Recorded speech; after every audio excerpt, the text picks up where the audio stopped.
Bu,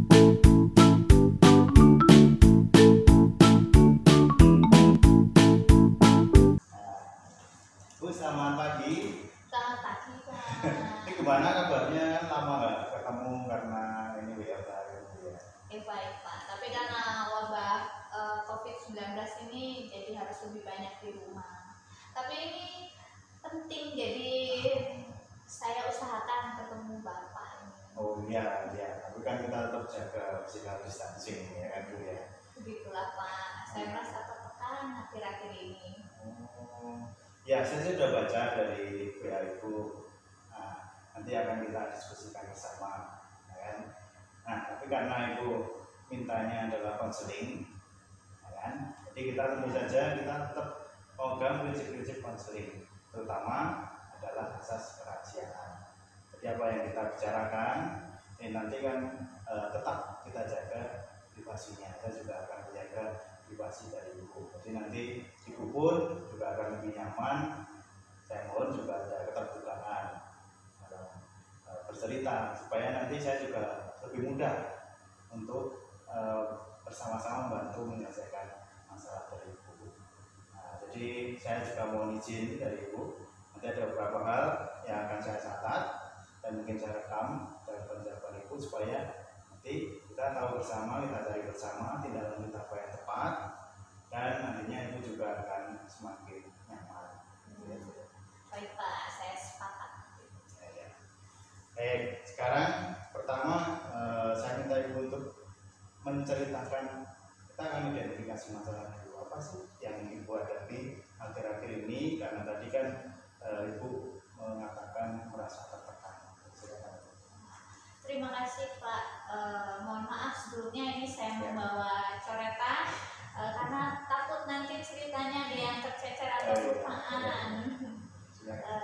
Ini seperti yang Bapak ketahui ya, tahun ini saya diberi jabatan sebagai kepala perpustakaan. Memang ada banyak hal baru yang harus saya pelajari, termasuk koordinasi dan kerjasama dengan orang lain dan staf saya. Awalnya semua berlangsung baik dan lancar. Namun karena adanya wabah COVID-19 ini, kita semua harus menjalankan WFH. Namun ada staf saya yang tetap masuk. Satu sisi saya merasa cuek. Toh sudah dewasa, sudah bisa memilih mana yang baik. Tapi di sisi lain saya ditegur ketua unit lokasi saya. Sekarang saya bingung harus bagaimana. Saya juga cemas dengan kondisi staf saya tersebut. Jadi Ibu merasa cemas dan bingung karena teguran dari ketua unit lokasi tadi. Ya, karena bagaimanapun kan saya harus bertanggung jawab atas keselamatan staf saya tersebut dong, Pak. Ya.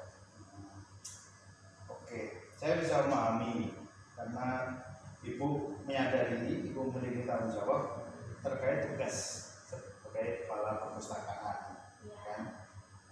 Mengenai staf Ibu tadi, siapa namanya? Pak Anton. Oh iya, mengenai Pak Anton tadi, apakah memang setiap hari Pak Anton ini bekerja di sekolah, atau mungkin karena dia belum mendengar atau membaca surat edaran untuk WFH ini bekerja dari rumah? Sejak dihubungi ketua unit karena laporan satpam, saya sudah konfirmasi ke Pak Anton melalui WA. Memang beliau ini tetap masuk ke sekolah. Tapi saya belum menemukan alasannya karena Pak Anton sendiri juga tidak menyampaikan melalui chat di WA. Berarti sampai hari ini Ibu belum mengetahui alasan tindakan Pak Anton bekerja mati. Begitulah. Ya. Lalu apakah Ibu pernah menyampaikan teguran dari ketua unit lokasi tadi? Ya, saya tidak bisa, Pak. Meskipun saya sudah 3 tahun ya terbiasa menghadapi anak-anak di kelas sebagai guru, tapi beliau itu lebih senior dari saya. Saya kan baru tahun ini diberi wewenang sebagai kepala perpustakaan. Ya, tadi kan di awal Ibu sudah menyadari, pertama ibu memiliki tanggung jawab sebagai kepala perpustakaan, ibu memiliki posisi jabatan yang ibu emban selama ini. Kemudian ibu menyampaikan di posisi ini berarti ibu harus belajar banyak, terutama termasuk juga mengenai koordinasi, mengenai kerjasama dengan orang lain, juga dengan staf yang ibu hadapi setiap harinya. Dan kemudian yang kedua juga ibu sudah menyampaikan bahwa mengenai keselamatan staf, yaitu Pak Anton itu tadi, menjadi tanggung jawab ibu. Itu Bu. Betul Pak, tapi sejak kecil itu saya selalu diajari untuk hormat pada yang lebih tua. Ya, memang benar. Didikan orang tua itu tidak keliru. Bahwa memang kita di dunia timur ini kan memang kita memiliki tanggung jawab juga untuk mengikuti nasihat dari orang tua, menghormati orang yang lebih tua. Atau kita juga berasal dari orang tua, jadi kita menghormati orang tua itu sudah menjadi kewajiban kita. Itu memang didikan dari zaman dulu. Tetapi pada kasus ini, pada masalah ini kan ibu memiliki posisi jabatan sebagai kepala perpustakaan yang ibu sampaikan tadi. Berarti kan kita bicara tentang profesionalitas, tentang profesi. Jadi segala kata-kata, segala sikap, tindakan itu kan berarti harus terkait dengan profesi tadi, ya kan? Nah, berarti memang apa yang ibu katakan, apa yang ibu lakukan itu memang harus dijalankan terkait profesi yang melekat, ya kan? Ibu sudah menyadari bahwa tanggung jawab sebagai kepala perpustakaan itu memang sudah melekat pada diri ibu, karena memang ibu diberikan amanah itu, ya kan? Maka sekarang berarti tinggal menjalani secara profesional. Itu sudah menyadari saya memiliki profesi, berarti saya jalankan dengan profesional. Benar begitu ya Bu ya? Iya, benar sih apa yang Bapak bilang. Saya sendiri juga masih merasa rancu ini. Ya, saya memahami. Nah, jadi ibu sudah menemukan akar masalahnya, kan? Karena satu sisi tadi ibu berpegang pada didikan orang tua untuk menghormati orang yang lebih tua. Sisi lain memang ibu sendiri menyadari saya sebagai kepala perpustakaan, saya memiliki profesi ini, berarti saya harus menjalankan secara profesional. Nah, sekarang kembali kepada Pak Anton tadi, karena itu sudah menemukan pada diri ibu kerancuan tadi antara memegang didikan orang tua atau profesional. Nah, sekarang kembali kepada Pak Anton tadi terkait dengan tanggung jawab ibu tersebut, ya, sebagai kepala perpustakaan dan Pak Anton ini sebagai staf. Ya. Nah, kira-kira apa yang dapat ibu lakukan untuk menempatkan diri dengan baik supaya tidak rancu lagi? Baik, mungkin nanti saya akan menghubungi dan berbicara dengan Pak Anton. Saya akan menanyakan alasan beliau tetap masuk sekolah itu supaya jelas dan supaya aman dan nyaman juga bekerja di rumah. Karena kita juga tidak tahu akan sampai kapan wabah COVID-19 ini. Iya, benar apa yang dikatakan Ibu. Karena memang kita sekarang tinggal mengikuti apa yang menjadi himbauan dari pemerintah, ya kan?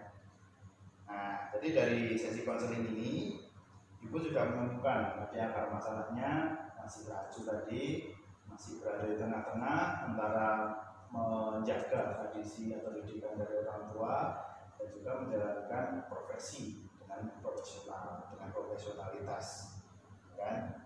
Dan Ibu tadi juga sudah menyampaikan bahwa supaya ini tidak menjadi rancu lagi, bisa menempatkan diri dengan baik, maka Ibu mengatasi dengan berbicara dengan Pak Anton, kan, bertemu, kemudian mencari alasannya apa Pak Anton masih bekerja di sekolah.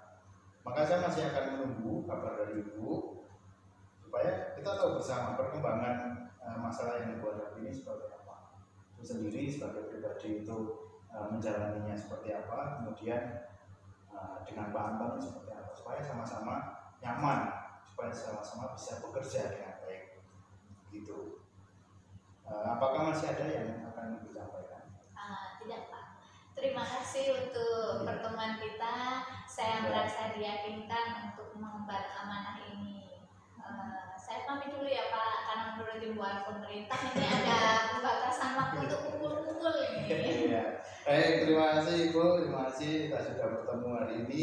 Mungkin untuk sesi berikutnya nanti kita catatkan bersama Ibu. Oke, baik Pak.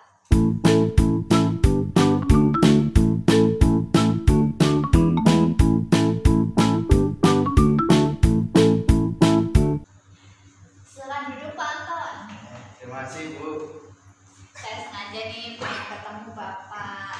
Bagaimana kabarnya Pak?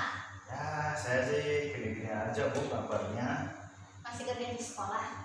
Ya, begitulah Bu. Saya sebenarnya juga pengen kayak teman-teman yang lain kerja dari rumah, tapi Memang ada halangan atau kesulitan Pak? saya itu punya 3 anak Bu di rumah, masih kecil-kecil. Apalagi sekarang istri saya ambil lagi. Istri saya suka kelihatan sedih Bu kalau lihat saya masih di rumah aja. Saya suka nggak tega. Dia pasti mikir juga buat bagi makanan berlima sama saya, sama dia.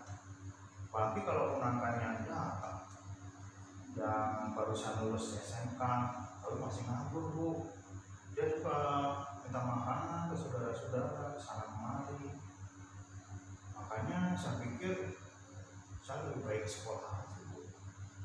Oh, jadi Bapak itu merasa tidak tenang ya jika sehari-hari hanya di rumah saja. Ya, begitulah Bu. Belum lagi saya juga bingung mesti kerja apa. Kalau TU atau guru kan ada kerjaannya, atau OB kan dikasih piket suruh bersih-bersih sekolah. Nah kalau saya mesti ngapain Bu? Apa Bapak tidak menerima WA urean tugas dari saya waktu itu? Ada ya Bu ya? Ada Pak. Aduh, HP saya itu sehari-hari dipakai anak-anak Bu buat ikut kelas online. Katanya itu pembelajaran jarak jauh. Iya betul Pak, sekarang begitu. Nah itu, jadi mungkin ketumpuk sama tugas-tugas anak-anak itu Bu, atau malah hapus. Jadi saya belum baca Bu itu tugasnya.